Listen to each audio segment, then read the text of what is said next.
श्री हरि। ऋग्वेद के श्रोताओं, आप सुन रहे हैं ऋग्वेद मंडल 1 सूक्त 31। यदि आपने अभी तक लाइक और सब्सक्राइब नहीं किया है तो प्लीज़ लाइक और सब्सक्राइब करें और कमेंट में श्री हरि अवश्य लिखें।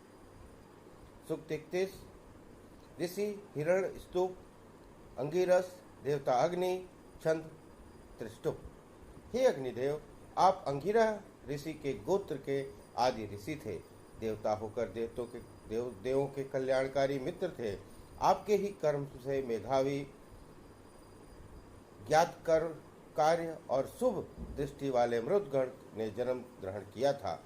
हे अग्निदेव, आप अंगिरा लोगों में प्रथम और सर्वोत्तम हैं। हे मेधावी और देवों के यज्ञ संपन्न करते हैं। हे दोनों अश्विनी कुमारों, आप समस्त संसार के विभु हैं। आप मेधावी और द्विमात्रिक हैं। मनुष्यों के उपकार के लिए विभिन्न रूपों में सर्वत्र विद्यमान रहते हैं। हे अग्निदेव, आप मातरीश्वा या वायु के अग्रगामी हैं। आप शोभन यज्ञ की अभिलाषा से सेवक यजमान के निकट प्रकट होते हैं। आपकी शक्ति देखकर आकाश और पृथ्वी भी कांप जाती है। आपको होता माना गया है, इसलिए आपने यज्ञ में उस भार को वहन किया है। हे आवास हेतु अग्निदेव, आपने पूजनीय देवों का यज्ञ संपन्न किया है। हे अग्निदेव, आपने मनु को स्वर्गलोक की कथा सुनाई। आप परिचर्या करने वाले पुरूरवा राजा को अनुग्रहित करने के लिए अत्यंत शुभ फलदायक हुए। जिस समय आपने पितृरूप के 2 काष्ठों के घर्षण से आप उत्पन्न होते हैं, उस समय आपको ऋत्विक लोग वेदी के पूर्व की ओर ले जाते हैं। उसके पूर्व आपको पश्चिम की ओर ले जाया जाता है। हे अग्निदेव, आप इप्सित फलदाता और पुष्टिकारक हैं। यज्ञ पात्र उठाने के समय यजमान आपके यश का वर्णन करता है। जो यजमान आपको पृष्ठकार से युक्त आहुति प्रदान करता है, हे एकमात्र अन्नदाता, हे अग्निदेव, उस यजक को आप अग्रणी पुरुष के रूप में प्रतिष्ठित करते हैं। हे विशिष्ट ज्ञानशाली अग्निदेव, आप कुमार्गामी पुरुषों को उनके उद्धार योग्य कार्य में नियुक्त करें। युद्ध के चारों ओर विस्तृत और अच्छी तरह प्रबंध होने पर आप अल्पसंख्यक और वीरता विहीन पुरुषों के द्वारा बड़े बड़े वीरों का भी वध करते हैं। हे अग्निदेव, आप अपने उस सेवक मनुष्य को दिन प्रतिदिन अन्न के लिए उत्कृष्ट और अमर पद पर प्रतिष्ठित करते हैं, जो स्वर्गलोक और जन्मांतर की प्राप्ति या उभय रूप जन्म के लिए अति प्यासे हैं। उन ज्ञानी यजमान को सुख और अन्न प्रदान करें। हे अग्निदेव, हम धन लाभ के लिए आपकी प्रार्थना करते हैं। आप यशस्वी और यज्ञकर्ता पुत्र प्रदान कीजिए। नए उत्साह के द्वारा यज्ञादि कर्म करेंगे। द्युलोक, पृथ्वी और देवगण हमारी सभी प्रकार की रक्षा करें।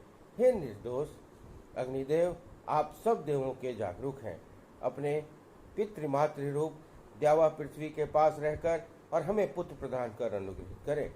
यज्ञ करने वाले के प्रति प्रसन्न बुद्धि बने। हे कल्याणवाही अग्निदेव, हमें आप समस्त ऐश्वर्य प्रदान करें।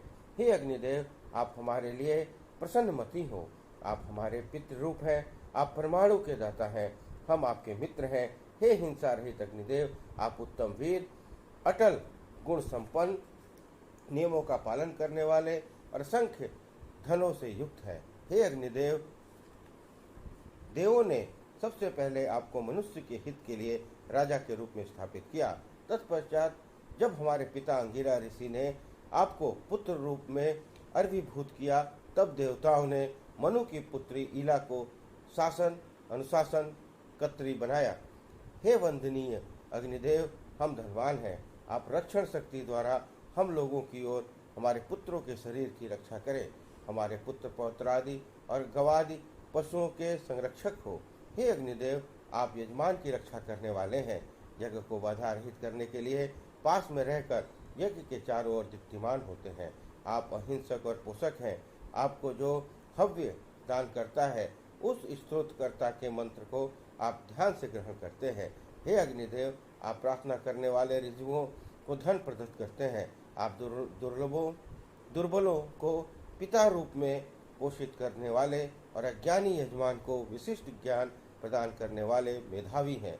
हे अग्निदेव, आप पुरुषार्थी यजमानों की सुरक्षा कवच के रूप में करते हैं। जो यजमान सुस्वादु अन्नों द्वारा अतिथियों को सुखी करके अपने घर में जीव तृप्तिकारी या जीवों द्वारा विधियमान यज्ञ अनुष्ठान करता है, वह घर स्वर्ग की उपमा के योग्य होता है। हे अग्निदेव, हमारे इस यज्ञ कार्य में की हुई भूलों को क्षमा करें और बहुत दूर से आकर कुमार्ग में जो पड़ गए हैं उन्हें क्षमा करें। यज्ञ का सोम का यज्ञ करने वाले मनुष्यों के लिए आप सरलता से प्राप्त होते हैं, क्योंकि आप पितृतुल्य हैं, प्रसन्न बुद्धि और कर्म निर्वाहक हैं। उन्हें प्रत्यक्ष दर्शन होए और देवे। हे पवित्र अंगिरा अग्निदेव, आप मनु, अंगिरा, ययाति और अन्यायपूर्व पुरुषों के साथ देवों को ले जाकर यज्ञ स्थल पर सुशोभित हों। उन्हें कुश का आसन पर बिठाकर सम्मानित करें। हे अग्निदेव, इस मंत्र रूपी स्तुति के से आप वृद्धि को प्राप्त करें। आपकी शक्ति और ज्ञान के अनुसार हमने आपकी स्तुति की है। हमें ऐश्वर्य देते हुए बल को बढ़ाने वाले अन्नों के साथ शोभन बुद्धि प्रदान करें। इस प्रकार सूत्र 31 में 1 से 17 श्लोक हैं। उनका हिंदी अनुवाद इस प्रकार हुआ। सूक्त 32। ऋषि हिरण्यस्तूप, अंगिरा रस, देवता इंद्र, छंद त्रिस्तूप। मेघों को विदीर्ण कर पानी बरसाने वाले, पवित्र नदियों के किनारों को निर्मित करने वाले वज्रधारी पराक्रमी इंद्रदेव के कार्य वर्णनीय हैं। इन्होंने जो प्रमुख वीरता पूर्वक कार्य किए हैं वो सही है। इंद्र ने पर्वत पर आश्रित मेघ का वध किया। विश्वकर्ता या त्वष्टा ने इंद्र के लिए दूरभेदी वज्र का निर्माण किया। अनंतर जिस प्रकार गाय वेगगामी होकर अपने बछड़े की ओर जाती है, उसी प्रकार जल प्रवाह वेग से समुद्र की ओर चले गए। अति बलशाली इंद्रदेव ने सोम को ग्रहण किया। त्रिकद्रुक यज्ञ अर्थात ज्योतिष्ठोम, गोमेद और वायु नामक त्रिविध यज्ञों में चढ़ाए हुए सोमरस का इंद्र का पान किया। धनवान इंद्रदेव ने बाण और वज्र को धारण कर मेघों के प्रमुख मेघ की विदीर्ण किया। जिस समय आपने मेघों के अग्रज को मारा था, उस समय आपने मेधावियों की माया का विनाश किया था। अनंतर सूर्य उषा आकाश को प्रकाशित किया। अंत में कोई आपका शत्रु नहीं रहा। संसार में अंधकार करने वाले वित्त को महाविध्वंसकारी वज्र द्वारा छिन्न बाहु करके आपने विनिष्ट किया। वृक्ष की शाखाओं को कुल्हाड़े से काटने के तुल्य उसकी दोनों भुजाओं को काटा और तने की तरह उसे काटकर भूमि पर गिरा दिया। दुर्पांत वृत्त ने पृथ्वी पर अपने समान योद्धा न समझकर महावीर बहुसंख्यक और शत्रुंजय इंद्र का युद्ध में आह्वान किया। इंद्र ने विनाश कार्य से वृत्र त्राण नहीं पा सका। गिरते हुए नदियों के किनारों को उसने तोड़ दिया। हाथ और पैर से रहित वृत्त ने युद्ध में इंद्र को बुलाया। इंद्र ने गिरी सानुतुल्य प्रौढ़ स्कंद में वज्र का प्रहार किया। इस प्रकार वीरहीन मनुष्य पौरुषशाली मनुष्य की समानता करने का व्यर्थ यत्न करता है, उसी प्रकार वृत्त ने भी व्यर्थ यत्न किया। अनेकों स्थलों में छत विछत होकर वृत्त पृथ्वी पर गिर पड़ा। जिस प्रकार भग्न तटों को लांघकर नदी बहती है या नद बहता है, उसी प्रकार मनोहर जल पतित वृत्त को की देह को अतिक्रम करके जा रहा है। जीवित अवस्था में अपनी महिमा द्वारा वृत्त ने जिस जल को बद्ध कर रखा था, उस समय वृत्त उसी जल के नीचे मृत्यु शैया पर पड़ा सो रहा था। वृत्त की माता वृत्त की रक्षा के लिए उसकी देह पर ठेड़ी गिरी थी, परंतु उस समय इंद्रदेव ने उसके नीचे से भाग पर अस्त्र का प्रहार किया। तब माता ऊपर और पुत्र नीचे हो गए। अनंतर बछड़े के साथ साथ गाय की तरह वृत्त की माता धनु अनंत निद्रा में सो गई। स्थिति शून्य, विश्राम रहित, जल मध्य निहित और नाम विरहित शरीर के ऊपर से जल बहता चला जा रहा है और इंद्रदोही वृत्त अनंत निद्रा में पड़ा हुआ है। पाणी नामक असुर जिस प्रकार गौ और किरणों को अवरुद्ध कर रखा था, उसी तरह वृत्त की स्त्रियां भी मेघ द्वारा रहित होकर निरुद्ध थीं। जल का वाहक द्वार भी बंद था। वृत्त का वध कर इंद्र ने उस द्वार को खोल दिया। हे इंद्रदेव, जब उस वृत्त ने अपने वज्र के ऊपर आघात किया, तब आपने घोड़े की पूंछ की तरह होकर उसका निराकरण कर दिया। आपने पानी की छिपाई गाय को भी जीवित किया, त्वष्टा के सोमरस को जीता और सातों समुद्रों और नदियों के जल प्रवाह को अप्रतिहत किया। जिस समय इंद्र और वृत्त में युद्ध हुआ, उस समय वृत्त ने जिस बिजली, मेघ ध्वनि, जल वृष्टि और वज्र के इंद्र के प्रति प्रयोग किया था, यह सब इंद्रदेव को छू नहीं सके। साथ ही इंद्र ने वृत्त की अन्य मायाओं को भी जीत लिया। हे इंद्रदेव, वृत्त हनन के समय जब आपके हृदय में भय नहीं हुआ था, तब आपने किसी अन्य वृत्त हंता की क्या प्रतीक्षा की थी? निर्भीक बाज पक्षी की तरह आप 99 नदियों और जल पार कर गए थे। शत्रु विनाश के अनंतर वज्रबाहु इंद्रदेव स्थावरों, जंगमों, शांत पशुओं और सिंह वाले पशुओं के राजा हुए। इंद्रदेव मनुष्यों के राजा होकर निवास कर रहे हैं। जिस प्रकार चक्र की नेवी के चारों ओर उसके अरे होते हैं, उसी प्रकार इंद्र ने भी अपने बीच सबको धारण कर रखा है। इस प्रकार सूक्त 32 श्लोक 1 से 15 का हिंदी अनुवाद पूर्ण हुआ। सूक्त 33 ऋषि हिरण्यस्तुप, अंगिरस, देवता इंद्र, छंद स्तुप। हम गाय पाने की इच्छा से इंद्रदेव के पास चले। इंद्रदेव हिंसा रहित हैं और हमारी प्रकृष्ट बुद्धि का परिवर्धन करते हैं। अंत में वह इस गोस्वरूप धन के विषय में हमें उच्च ज्ञान प्रदान करते हैं। जिस प्रकार बाज पक्षी अपने पूर्व सेवित घोंसले की तरफ दौड़ता है, उसी प्रकार मैं भी अपमान स्थानीय स्त्रोत्रों से पूजन करके धनदाता और अपरिहत इंद्र देव की ओर दौड़ता हूँ। युद्ध बेला में इंद्र स्तोताओं के आराध्य हैं। समस्त सेनापति पीठ पर धनुष लगाए हुए हैं। स्वामी स्वरूप इंद्रदेव जिसे चाहते हैं, उसके पास गौ और धन को भेजते हैं। उच्च बुद्धिशाली इंद्रदेव, हमारी धन प्राप्ति की इच्छा पूर्ण करके आप वैश्य की तरह विनिमय जैसा व्यवहार न करें। हे इंद्रदेव, शक्तिशाली मर्दों से संयुक्त रहकर भी आपने अकेले ही धनवान और चोर वृत्त का कठिन वज्र द्वारा वध कर दिया। जब उनके अनुचरों ने आपके ऊपर आक्रमण किया, तब यज्ञ विरोधी उस दानव का आपने वध कर दिया। हे इंद्रदेव, याजकों से द्वेष करने वाले अयाज्ञिक अपना मुंह छुपाकर भाग गए। हे अश्व अधिष्ठित इंद्रदेव, आप युद्ध में अटल और प्रचंड सामर्थ्यवान हैं। आपने आकाश, अंतरिक्ष और उस पृथ्वी के धर्म न करने वालों को वनष्ट कर दिया। उन्होंने निर्दोष इंद्र देवता की सेना के साथ युद्ध करने की इच्छा की। चरित्रवान मनुष्यों ने इंद्रदेव को प्रोत्साहित किया। शुरू के साथ जिस प्रकार युद्ध ठानकर नपुंसक भाग जाते हैं, उसी प्रकार वे भी इंद्र द्वारा निराकृत होकर और अपनी शक्तिहीनता समझकर इंद्र के पास से पलायित हो गए। हे इंद्रदेव, आपने रोने या हंसने वाले उन शत्रुओं को समर में मार गिराया। 10 वृत्त को दिव्य लोक में लाकर अच्छी तरह दग्ध किया। इस प्रकार सोमरस तैयार करने वाले प्रशंसक श्रोताओं की रक्षा की। उन वृतानुचरों ने पृथ्वी को आच्छादित कर डाला और स्वर्ण और मणियों से भी वे संपन्न हो गए, परंतु हे इंद्रदेव को नहीं जीत सके। इंद्रदेव ने उन विघ्नकर्ताओं को सूर्य द्वारा तिरोहित कर डाला था। हे इंद्रदेव, क्योंकि आपने अपनी महिमा द्वारा द्युलोक और पृथ्वीलोक को संपूर्ण रूप से वेष्टित करके सारा भोग किया, इसलिए आपने मंत्रार्थ ग्रहण करने में असमर्थ यजमानों की भी रक्षा करने में समर्थ यंत्रों द्वारा वृत्त रूप चोर को निःसारित किया। जब दिव्य लोक से जल पृथ्वी पर नहीं प्राप्त हुआ और धनप्रद भूमि को उपकारी द्रव्य द्वारा पूर्ण नहीं किया, तब वर्षाकारी इंद्रदेव ने अपने हाथों में वज्र उठाया और द्युतिमान वज्र द्वारा अंधकार रूप में हुए पतनशील जल का पूर्ण रूप में दोहन कर लिया। प्रकृति के अनुसार जल बहने लगा, किंतु वृत्त नौकागम्य नदियों के बीच में बढ़ा। तब इंद्रदेव ने महाबलशाली और प्राण संहारी आयुध द्वारा कुछ ही दिनों में स्थिर मना वृत्त का वध किया।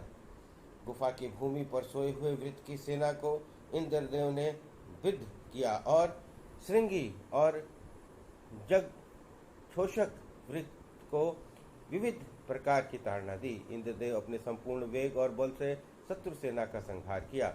इंद्रदेव का कार्य साधक वज्र शत्रु को लक्ष्य कर गिरा था। इंद्र ने तीक्ष्ण और श्रेष्ठ आयुध द्वारा वृत्त के नगरों को विविध प्रकार से छिन्न भिन्न किया। अंत में इंद्र ने वृत्त पर वज्र द्वारा आघात किया और उसे मारकर भली भांति अपना उत्साह बढ़ाया। हे इंद्रदेव, आप जिस कुत्स ऋषि की स्तुति चाहते हो, उसी कुत्स की आपने रक्षा की थी। आपके घोड़ों के सुमो खुरों से पतित धूलि द्यूलोक तक फैल गई थी। शत्रु भय से जल में मग्न होकर भी श्वेत्रेय ऋषि मनुष्यों में अग्रणी होने की अभिलाषा से आपके अनुग्रह से बाहर निकल आए थे।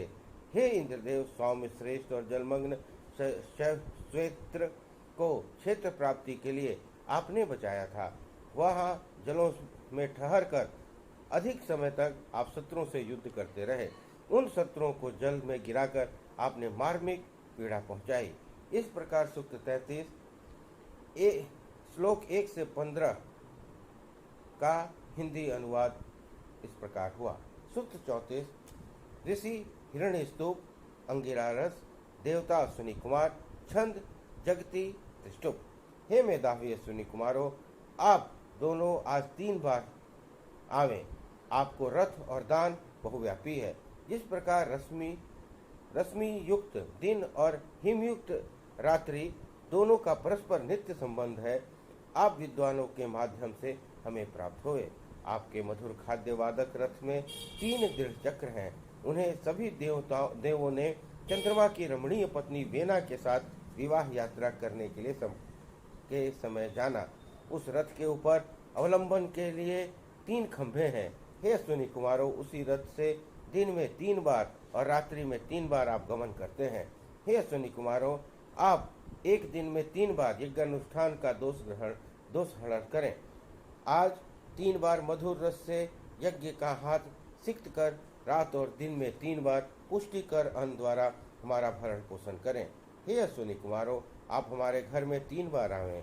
हमारे अनुकूल व्यवसाय में लगे मनुष्यों के पास 3 बार आवें। रक्षा करने योग्य मनुष्य के पास भी आप 3 बार आवें। हमें 3 बार की शिक्षा दें। हमें 3 बार आनंदजनक फल प्रदान करें। जैसे इंद्र जल देते हैं, उसी प्रकार हमें 3 बार अन्न प्रदान करें।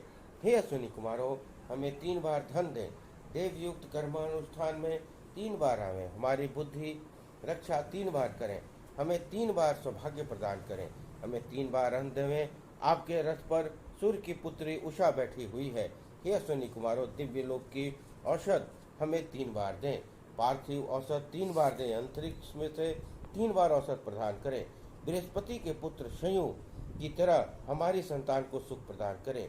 हे शोभनीय औषध रक्षक, आप वात, पित्त, कफ आदि 3 धाराओं के मिलने वाला सुख, आरोग्य, ऐश्वर्य प्रदान करें। हे अश्विनी कुमारों, आप हमारे पूजनीय हैं। प्रतिदिन 3 बार पृथ्वी पर आगमन करके 3 कक्षा युक्त कुशाओं के आसन पर शयन करें।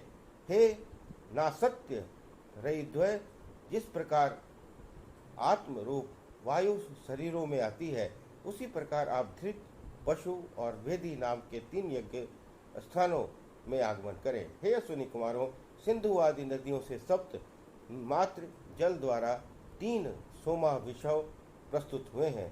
3 कलश और हव्य भी तैयार हैं। आपने 3 संसारों के ऊपर जाकर दिवा रात्रि संयुक्त आकाश में उदित होने वाले सूर्य की रक्षा की थी।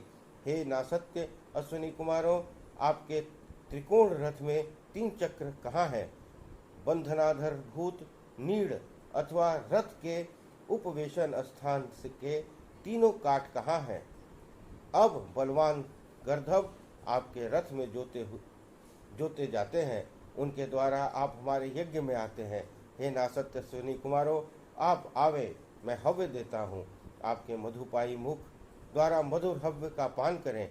उषा काल से पहले ही सूर्य के ने अपनी विचित्र और धृतवत रथ को यज्ञ में आने के लिए प्रेरित किया है।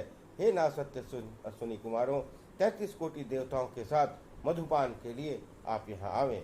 हमारी आयु को बढ़ावें, पाप का नाश करें, विदेशियों को रोकें, आप हमारे साथ रहे। हे अश्विनी कुमारों, त्रिकोण या त्रिलोक में चलने वाले रथ द्वारा हमारे पास पुत्र इत्यादि संयुक्त धन लावें। हम अपनी रक्षा के लिए आपका आह्वान करते हैं। आप श्रवण कर हमारी वृद्धि करें और संग्राम में बल प्रदान करें। इस प्रकार सूक्त 34 श्लोकों की संख्या 1 से 12 सबका हिंदी अनुवाद इस प्रकार हुआ। सूक्त 35 ऋषि हिरण्यस्तुप, अंगिरस, देवता अग्नि, मित्र वरुण, प्रकृति, छंद, जगति, त्रिष्टुप, पंक्ति। अपनी रक्षा के लिए पहले मैं अग्निदेव का आह्वान करता हूँ। रक्षा के लिए मित्र और वरुण देव को इस स्थान पर बुलाता हूँ। संसार का विश्राम कारण रात्रि को मैं बुलाता हूँ और रक्षा के लिए सविता देवता को बुलाता हूँ। अंधकारपूर्ण अंतरिक्ष में बार बार भ्रमण कर देव और मनुष्य को सचेतन करके सविता देवता सोने के रथ से समस्त भुवनों को देखते हुए भ्रमण करते हैं। सविता देव उदय से मध्याह्न तक ऊर्ध्वगामी पथ से और मध्याह्न से सायं तक अधोगामी पथ से गमन करते हैं। वह पूजनीय सूर्यदेव 2 श्वेत घोड़ों द्वारा गमन करते हैं।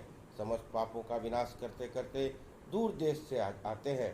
पूजनीय और विचित्र किरणों वाले सविता देव भुवनों के अंधकार के विनाश के लिए तेज धारण करके पास के सुवर्ण विचित्रित और सोने की रस्सियों के युक्त विशाल रथ पर आरूढ़ हुए। श्वेत पैरों वाले शवाय नाम से घोड़े सुवर्ण युग या सोने की रस्सियों वाले रथ को लेकर मनुष्यों के पास प्रकाश करते हैं। सूर्यदेव के पास मनुष्य और संसार उपस्थित है। देवलोक आदि 3 लोक हैं। इसमें देवलोक और भूलोक 2 सूर्य के पास है। एक अंतरिक्ष यमराज के गृह में जाने का रास्ता है। जिस प्रकार रथ कील और ऊपरी भाग अवलंबन करता है, उसी प्रकार अमर या चंद्रमा आदि नक्षत्र सूर्य का अवलंबन करते हैं। जो सूर्य को जानते हैं वे सभी को बतावें। गंभीर कंपन से संयुक्त प्राणदायी सुनयन से संयुक्त किरणें अंतरिक्ष आदि 3 लोकों में व्याप्त है। इस प्रकार सूर्य कहाँ है, कौन कह सकता है? जिस दिव्य लोक में सूर्य की रश्मि विस्तृत है। सूर्य ने पृथ्वी की 8 दिशाओं को प्रकाशित किया है। प्राणियों के 3 संसार और 7 समुद्रों को भी प्रकाशित किया है। सोने की आंखों वाले सविता देव हव्य देने वाले यजमान को वर्णीय द्रव्यदान देकर यहाँ पधारे। सुवर्ण हाथों और विविध दर्शन से युक्त सविता देव 3 लोकों में गमन करते हैं। रोगादि का निराकरण भी करते हैं। यो उदय होते ही तथा तनोनाशक तेज द्वारा आकाश को व्याप्त करते हैं। स्वर्ण हस्त प्राणदाता, सुनेता, हर्षदाता और धनदाता सविता देव अभिमुख होकर आवे। वे देव राक्षसों और दुष्कर्मियों को नष्ट करते हुए उदित होते हैं। ऐसे सूर्यदेव हमारे लिए अनुकूल हों। हे सविता देव, आपका मार्ग पूर्व निश्चित, धूलि रहित और अंतरिक्ष में सुनिर्मित है। वैसे ही मार्गों से आकर आज हमारी रक्षा करें और हमको देवत्व से युक्त करें। इस प्रकार मंडल 1 सूक्त 35 का श्लोक 1 से 19, 1 से 11 तक का हिंदी अनुवाद पूर्ण हुआ। बोलिए श्री हरि।